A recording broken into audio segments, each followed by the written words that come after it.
Ghotki chairman municipal committee Ghotki Jam Asif Raza Khan धारे जो साल 2024 ऐं 2025 जे 1 अरब 2 करोड़ 92 लख रुपयनि जी सालाने बजट पेश कई, जंहिंखे काउंसलरनि इतफ़ाक़ी राय सां मंज़ूर कई।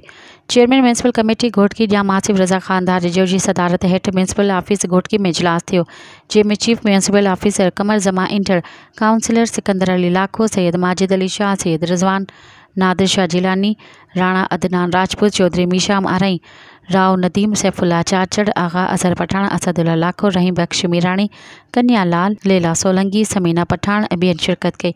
इजलास की कार्रवाई चीफ म्यूनसिपल ऑफिसर कमर ज़मा इंटर हलाई। इन मौके ते chairman municipal committee Ghotki Jam Asif Raza Khan धारे जो साल 2024 ऐं 25 जे 1 अरब 2 करोड़ 92 लख रुपयनि जी सालियाने बजट पेश कई।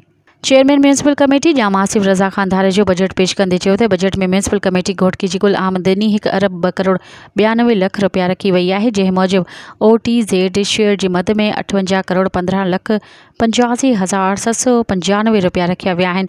सिंध हुकूमत तरफ़ां 30 करोड़ रुपया ख़ुसूसी ग्रांट, 14 करोड़ 77 लख 53,580 रुपया टैक्स किराए ऐं ॿियनि जी मद में रखिया विया आहिनि। तरक़ियाती कमनि लाइ 40 करोड़ 44 लख 80,900 रुपया मुख़्तस कया विया आहिनि।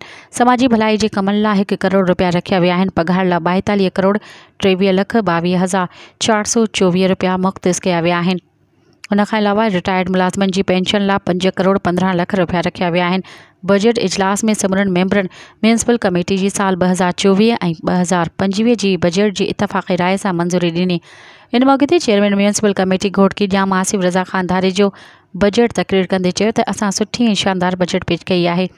बजट जी मंज़ूरी ते सभिनी मेंबरनि जो थोराइतो आहियां। इंशाअल्लाह घोटकी खे जदीद शहर बणाए वेंदो।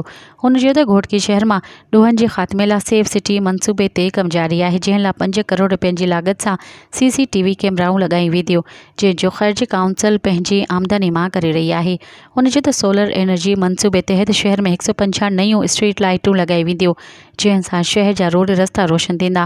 हुन चयो त नए माली साल जे बजट में तरक़ियाती कमनि लाइ 40 करोड़ 44 लख रुपया रखिया विया आहिनि, जंहिं मां शहर जे 70 खां 80 सैकड़ो नालियूं ऐं घटियुनि खे ठाहे वेंदो, जंहिं सां शहर जी ख़ूबसूरती में इज़ाफ़ो थींदो। मज़ीद ख़बरनि ऐं तफ़सीलात लाइ विज़िट कयो असांजी वेबसाइट www.awamiNewsHD.com ऐं ॾिसंदा रहो अवामी न्यूज़ HD।